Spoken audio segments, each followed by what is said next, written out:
Alright guys, I'm here to show off my fantasy football drafting tool here in the Excel spreadsheet.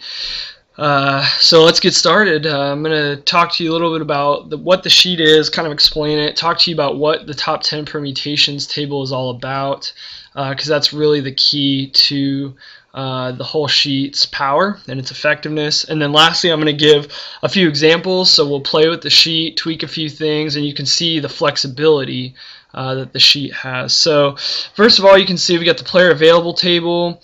It's just going to go through here, and we're going to list in every round what players available at each position. That's going to help us calculate the best way to maximize our points in our draft. And then we have the top 10 permutations table. We're going to get into that in a little bit. The starter draft round over here on the right, column N. This is basically taking each round, so see first round here, it's looking over to what players are available, and then it's looking down to see how many points that player is going to give you. So you can see here 335 now. It's looking and seeing Aaron Rodgers here as a first round QB, and he's going to give us 335 points. It's going to do the same at each position in each round. You can see the drop down here. That's so we can tweak these if we decide, hey, we don't want to take our second starter in the second round. We want to take him in the third and push everybody back for whatever reason. The system is flexible enough to do that. So the white tables, or the white fields here, you can see at the top and then at the bottom, those are going to be areas that you fill in. The grays, those are automatically generated. You can down here do a VLOOKUP if you'd like. If you're familiar with Excel, you'll know what a VLOOKUP is. So for example, I've yet to do it, but I plan to put in a VLOOKUP here for my position players to look over to my other sheets where I have projections. So you can see over here my 2012 projections, and I've got them here listed in this column C. So if you wanted, you could put in a VLOOKUP here, and then that way any projection changes that you make on that other sheet would be automatically updated into here, into this column. So next, let's look at, well, what is a permutation? Why does it matter? So the power behind the permutation is that the system is going to go through and say, hey, based on these point values that you've given me and these rounds, these players that are available, these are the best players to pick in order to get the maximum amount of points. So it's going to weave through here from right to left and say, hey, you know, you need to pick this guy, this guy, this guy, and it's going to not only do that, but it's going to do it within the constraints of the positions that have to be picked. So, for example, in my league, I have a 2-quarterback league, 2 running backs, 3 wide receivers, a tight end, and then we have a flex, which I've left out of this system here. But so as you can see right now, what it's telling us is, hey, the best way to get points is take a running back. The second best team has a running back. Third best team has a running back. Fourth, quarterback. So as you can see, the system's going to tell us exactly who we need to draft and you know, give us the maximum amount of points over here. So now you're probably wondering, well, hey, what if something changes? What if Aaron Rodgers isn't available? What if I project Aaron Rodgers to score more points? We can take a look at that. So let's say here we think, hey, Aaron Rodgers is going to have an amazing season. He's going to score 375. Boom.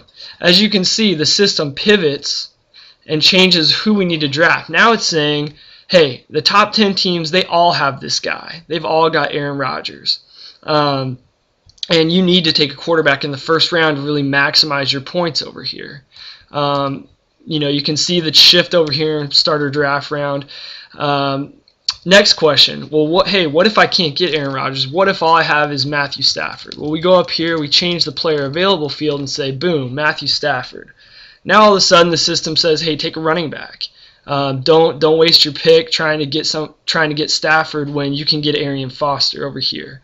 And that's the way the system works. You can see it pivots over here. And another important feature here is along the bottom you can see, you know, these rounds are very set in stone. Hey, take a running back, take a quarterback, take a wide receiver. But as you get later in the draft, there's a little more flexibility. And these rounds here, the 4th, 5th, 6th, and 7th, those are all rounds where you could potentially reach for a player.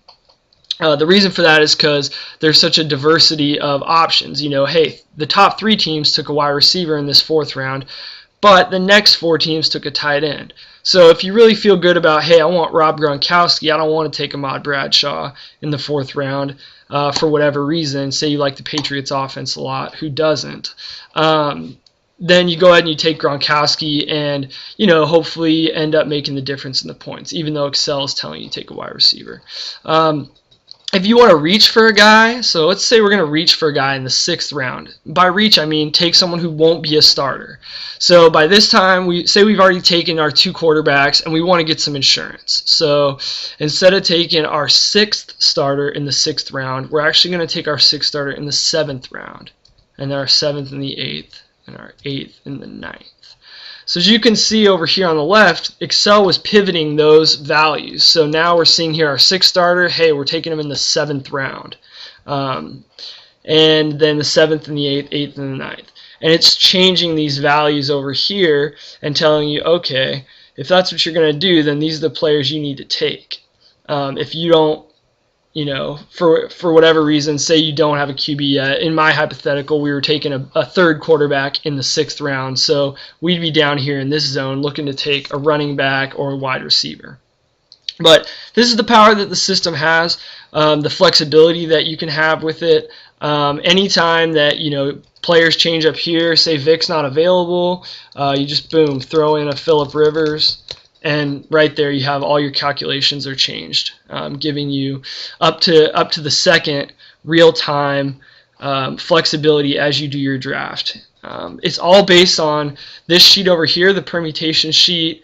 You've got about 1,600 permutations for a 2 QB league based on the positions that we have. In my league with 2 running backs, 3 wide receivers, and a tight end. And it's going to go through, Excel is going to go through, and it's going to pick out the top 10 over here and place them into this top 10 permutations table based on what players have been picked. One final thing is, okay, what do I do if a pick's been made? Okay, so I take Arian Foster. Boom. So you go here, delete all those players out. Excel pivots off that and says, okay, I know he's got a running back, and I know this is the guy it's going to be.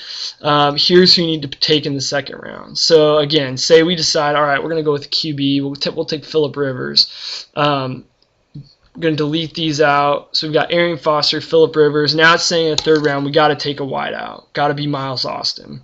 Like I said before, say Austin isn't available. It's only Dwayne Bowe or Greg Jennings. We'll throw Greg Jennings in there. Then it's saying, hey, don't take Greg Jennings. Take a tight end or a running back.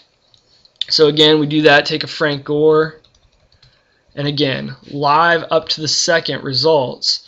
Based exactly on who you've picked, what your projections are, and what your positions and drafts and everything are within your league. So if you want to leave comments, that'd be great. If you have any questions or just want help building your own spreadsheet, it does take a considerable amount of time, but it can be done. And so go ahead and leave your questions and comments on the page, and good luck drafting this fall.